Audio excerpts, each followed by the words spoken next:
కలన్ ఎంసీఎస్లో విశాఖ కళకళలాడిపోతుంది. దానికి కారణం ఆంధ్రప్రదేశ్ సీఎం చంద్రబాబు నాయుడు గారు తీసుకుంటున్నటువంటి విజన్ స్టెప్స్. ఆ విజన్ స్టెప్స్ ఏంటి, ఎందుకు కళకళలాడుతుంది అంటే 14-15 తారీఖుల్లో విశాఖలో అత్యంత అద్భుతమైనటువంటి విలువైనటువంటి విజయంతో కూడుకున్నటువంటి పారిశ్రామిక సదస్సు జరగబోతుంది. దానికి అనేక దేశాల్లో సన్నాహక సమావేశాలు కూడా నిర్వహించారు.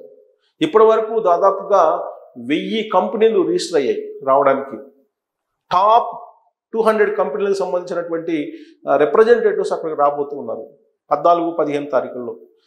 13వ తారీఖున రాత్రికి ఆయన పెద్ద విందు ఇవ్వబోతున్నారు చంద్రబాబు నాయుడు గారు. ఆ సదస్సుని ప్రారంభించడానికి ఉపరాష్ట్రపతి రాబోతూ ఉన్నారు. సో అటువైపు అందరూ చూస్తున్నారు. ఈ లోపుగా ఆల్రెడీ ఇప్పుడు సదస్సు 9-10 తారీఖుల్లో అత్యంత కీలకమైనటువంటి స్మాల్ అండ్ మీడియం స్కేల్కి సంబంధించినటువంటి పారిశ్రామికవేత్తలు సమావేశం అవుతున్నారు. అక్కడ రివర్స్ బయర్స్ అండ్ సెల్లర్స్ సమావేశం జరుగుతుంది. ఎందుకంటే స్మాల్ అండ్ మీడియం స్కేల్ సంబంధించినటువంటి కంపెనీలు తయారు చేసిన ఉత్పత్తులు మార్కెటింగ్ ఎలా చేయాలి అనేది ఒక పెద్ద ఛాలెంజ్. అందుకే అక్కడ 9-10 తారీఖుల్లో విశాఖపట్నంలో రివర్స్ బయర్స్ అండ్ సెల్లర్స్ సదస్సు జరగబోతుంది. ఆ తర్వాత 14-15 తారీఖుల్లో మీకు పారిశ్రామికవేత్తల సదస్సు సిఐఎస్ భాగస్వామ్యంతో ఆంధ్రప్రదేశ్ ప్రభుత్వం నిర్వహిస్తుంది. సో కాబట్టి ఇవాళ నుంచి ఈ అడావుడి 15వ తారీఖు దాకా కనిపిస్తుంది. అందుకే వైజాగ్ కలకలాడుతుంది. హోర్డింగ్స్లు ఏర్పాటు చేశారు. ఆల్రెడీ 5 కాన్ఫరెన్స్ రూమ్లు ఏర్పాటు చేశారు 14-15 తారీఖులకి. వచ్చినటువంటి ప్రతినిధులను రిసీవ్ చేసుకోవడానికి బెంజ్ కార్, ఆడి కార్, అలాగే BMW వీటిని సిద్ధం చేశారు. కొన్ని వందల కార్లను సిద్ధం చేశారు. అక్కడ ఉన్నటువంటి హోటల్స్ బుకింగ్ హై రేంజ్లో ఉన్నాయి. ఇప్పుడు ఉన్నటువంటి హోటల్స్ కూడా సరిపోక మళ్ళీ రెడీమేడ్ ఏర్పాట్లు కూడా చేస్తూ ఉన్నారు. గతంలో ఎప్పుడూ లేని విధంగా వైజాగ్కి ఇప్పుడు అంత డిమాండ్ వచ్చేసింది. రీసెంట్గానే వైజాగ్లో గూగుల్ డేటా సెంటర్కి సంబంధించి ఒప్పందం కూడా జరిగింది. దాదాపు 1,30,000 కోట్ల పెట్టుబడితోటి అక్కడ డేటా సెంటర్ను పెట్టడం అనేది ఒక గేమ్ చేంజర్. టోటల్గా విశాఖ మొత్తం ఎకోసిస్టమ్ మారిపోబోతుంది. ఈ ఎకోసిస్టమ్ మారుతుంది అనేది ప్రపంచం మొత్తం తెలిసిపోయింది. ఎప్పుడైతే గూగుల్ తోటి ఒప్పందం జరిగిందో డేటా సెంటర్ పెట్టడం, ఏఐ డేటా సెంటర్ పెట్టడానికి, ఆ రోజే ప్రపంచం మొత్తం వైజాగ్ వైపు చూసింది. మీకు అందుకే సెర్చ్ ఇంజిన్లో చూస్తే కనుక విశాఖని సెర్చ్ చేసినటువంటి నెట్జన్లు ఎక్కువ ఉన్నారు.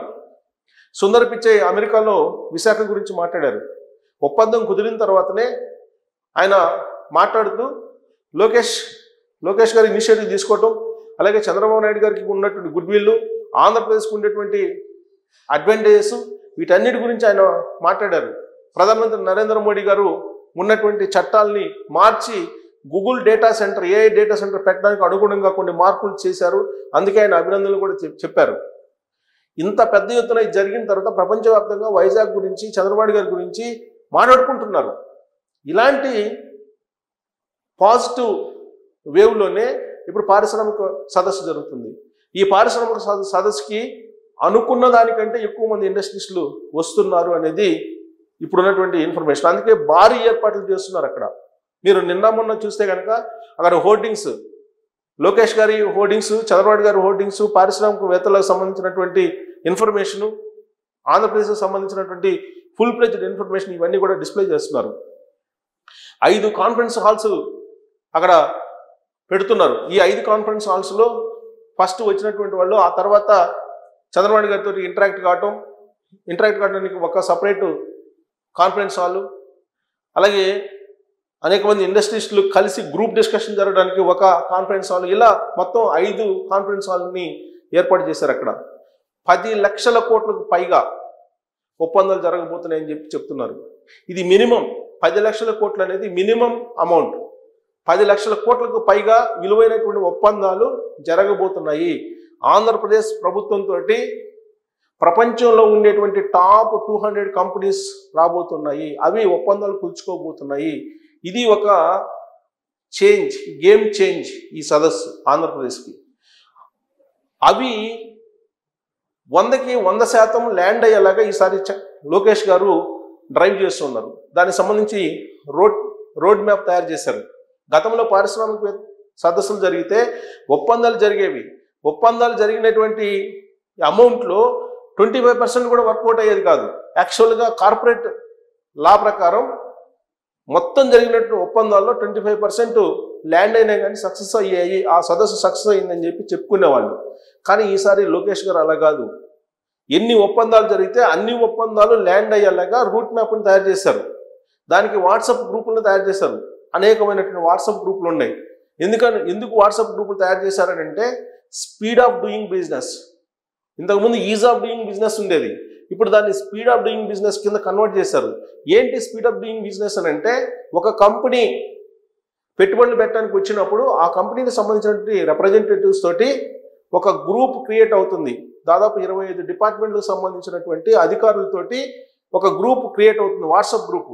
ఈ వాట్సాప్ గ్రూప్లో రెగ్యులర్ ఇంటరాక్షన్ ఉంటుంది. అందుకే ఒప్పందం కుదుర్చుకున్నటువంటి ప్రతి కంపెనీ ఆంధ్రప్రదేశ్లో పెట్టుబడులు పెట్టేలాగా ఒక పెద్ద రోడ్ మ్యాప్ని లోకేష్ గారు తయారు చేశారు. లోకేష్ గారు టీం అలర్ట్ అయిపోయింది. అక్కడ ఒప్పందం కుదుర్చుకున్న వెంటనే ఇమీడియట్గా అది ల్యాండ్ అయ్యేలాగా ప్రయత్నం చేస్తున్నారు. ఇదంతా ఒక ఎత్తు అయితే, చంద్రబాబు నాయుడు గారు చాలా క్లియర్గా చెప్పేశారు. ఇప్పటి వరకు జరిగినటువంటి ఒప్పందాలు గత ప్రభుత్వం అంటే 2014 నుంచి 2019 వరకు ఉన్నటువంటి తెలుగుదేశం పార్టీ ప్రభుత్వం కానీ, లేదా 2019 నుంచి 2024 వరకు ఉన్నటువంటి జగన్మోహన్ రెడ్డి గారి ప్రభుత్వం కానీ చేసుకున్నటువంటి ఒప్పందాలు, ఆ ఒప్పందాలకు అనుగుణంగా కనుక పరిశ్రమలు పెట్టకపోతే ఇమీడియట్గా వాటన్నిటిని రద్దు చేసేసి భూములు మళ్ళీ వెనక్కి తీసుకోవాలని చెప్పి ఒక నిర్ణయం తీసుకున్నారు చంద్రబాబు నాయుడు గారు. ఎందుకంటే ఒప్పందం చేసుకున్న తర్వాత కాల పరిమితి మేరకు పెట్టుబడులు పెట్టాలి, ఉద్యోగ అవకాశాలు కల్పించాలి, ఉపాధిని ఇవ్వాలి. అలా కాకుండా ప్రభుత్వ భూములు ఎంజాయ్ చేస్తుంటే మాత్రం ఒప్పుకునేది లేదని చెప్పి చాలా క్లియర్గా చెప్పడం జరిగింది. సో ఇలాంటి పరిస్థితుల్లో పారిశ్రామిక సదస్సు జరుగుతుంది. అందుకే ఈ పారిశ్రామిక సదస్సు అనేది 100కు 100% హిట్ అవుతుంది అనేటువంటి ఒక ఒపీనియన్ ఉంది చాలా మందిలో కూడా. ఎందుకంటే చంద్రబాబు నాయుడు గారికి ఉన్నటువంటి గుడ్ విల్. చంద్రబాబు నాయుడు గారు గతంలో ఇండస్ట్రీ ఫ్రెండ్లీగా ఉండేవాళ్ళు, హైటెక్ సీఎంగా ఆయనకు పేరుంది. ఇప్పుడు క్వాంటమ్ కంప్యూటర్స్, ఏఐ వీటన్నిటిని పరిచయం చేస్తున్నారు. ఆంధ్రప్రదేశ్లో 2026 జనవరిలో క్వాంటమ్ కంప్యూటర్ ప్రారంభమవుతుంది. దానికి సంబంధించి అన్ని ఏర్పాట్లు జరిగిపోయాయి. 2026 జనవరి అంటే ఒక 3 నెలల్లో క్వాంటమ్ కంప్యూటర్స్ టవర్ అక్కడ ప్రారంభం కాబోతుంది. ఏఐ డేటా సెంటర్ గూగుల్ అక్కడ రాబోతుంది వైజాగ్లో. సో ఇన్ని రకాల ఎకోసిస్టమ్ని టెక్నాలజీ పరంగా తయారు చేస్తున్నారు చంద్రబాబు నాయుడు గారు. అందుకే పారిశ్రామిక సదస్సు బాబు రేంజ్కి తగ్గట్టుగా, జనరల్గా ఒక్కొక్కరికి ఒక్కో రేంజ్ ఉంటుంది. చంద్రబాబు నాయుడు గారికి ఒక రేంజ్ ఉంది. 45 ఇయర్స్ పైగా ఆయన రాజకీయాల్లో ఉన్నారు, 4 సార్లు సీఎం. ఇవాళకి కూడా కేంద్రంలో ఉండే ప్రభుత్వంలో ఆయన కీలకంగా ఉన్నారు. ఒకప్పుడు వాజ్పేయి గారు ఉన్నప్పుడు కేంద్ర ప్రభుత్వాన్ని నడిపించారు వెన్నుముకగా ఉండి. ఇవాళ దాదాపుగా అదే సిచ్యువేషన్ ఉంది. అందుకే చంద్రబాబు నాయుడు గారి రేంజ్కి తగినట్టుగా పారిశ్రామిక సదస్సు జరగబోతుంది. ఒక రేంజ్ ఉంటుంది, చంద్రబాబు నాయుడు గారి కంటూ ఒక రేంజ్ ఉంటుంది. ఆ రేంజ్కి తగిన విధంగానే పారిశ్రామిక సదస్సు జరగబోతుందంటే 10 లక్షల కోట్లకు పై మాటే, అంతకన్నా తగ్గే అవకాశమే లేదు ఒప్పందాలు. సో మరి దాంట్లో ఇంకా గేమ్ చేంజర్ అయ్యేటువంటి ఒప్పందాలు కూడా జరగబోతున్నాయి. ప్రస్తుతానికైతే 10 లక్షల కోట్లు అంటున్నారు కానీ, బట్ ఇంకా ఎక్కువ, దానికంటే డబుల్ ఒప్పందాలు జరిగే అవకాశాలు ఉన్నాయి. హైప్ క్రియేట్ చేయట్లా ఆయన. ఈసారి హైప్ క్రియేట్ చేయకుండా ఒప్పందాలు 10 లక్షల కోట్ల ఒప్పందాలు జరిగే అవకాశం ఉందని చెప్తున్నారు కానీ, బట్ ఆ ఒప్పందాలు 20 లక్షల కోట్లు పైగా దాటిపోయినా ఆశ్చర్యపోసలు. ఆ స్థాయిలో సన్నాహ సమావేశాలు నిర్వహించారు. ఆస్ట్రేలియా వెళ్ళారు, లండన్ వెళ్ళారు, దుబాయ్ వెళ్ళారు, అమెరికా వెళ్ళారు. ఇలా చాలా దేశాలకు వెళ్ళి సిఐఏ భాగస్వామ్య సదస్సుతో ఇప్పుడు ఆంధ్రప్రదేశ్ పారిశ్రామిక సదస్సును నిర్వహిస్తుంది భాగస్వామ్యంతో. కాబట్టి మీరందరూ వచ్చి ఆ సదస్సులో పాల్గొనండి, పెట్టుబడులు పెట్టండి అని చెప్పారు. దాదాపు 2 నెలల నుంచి ఈ డ్రైవ్ జరుగుతుంది. ఆ డ్రైవ్ ఫలితాన్ని మనం 14-15 తారీఖుల్లో క్లియర్గా చూడొచ్చు. ఆంధ్రప్రదేశ్ రాష్ట్రానికి చరిత్రలో నిలిచిపోయేటువంటి సదస్సుగా అది నిలవబోతుంది. దానికి తగిన ఏర్పాట్లు కూడా చేస్తున్నారు. ఆ ఏర్పాట్లలో కూడా టెక్నాలజీని హై ఎండ్లో ఉపయోగిస్తూ ఉన్నారు. సో కాబట్టి 14-15 తారీఖుల్లో మొత్తం ప్రపంచం వైజాగ్ వైపు, ఆంధ్రప్రదేశ్ వైపు చూడబోతుంది. అది చంద్రబాబు గారి రేంజ్ అని చెప్పి అంటూ ఉన్నారు. మరి ఈ ఏర్పాట్ల మీద 9-10 తారీఖులు జరుగుతున్నటువంటి small and medium scale reverse buyers and sales సమావేశాలు, వీటన్నిటి మీద మీ అభిప్రాయం ఏంటి? చంద్రబాబు గారు రాబోయేటువంటి రోజుల్లో ఆంధ్రప్రదేశ్ని 2029, 2047 దిశగా తీసుకెళ్ళడానికి చేస్తున్నటువంటి ప్రయత్నాలు ఎలా ఉన్నాయనేది మీరు కామెంట్ చేయొచ్చు. Thank you.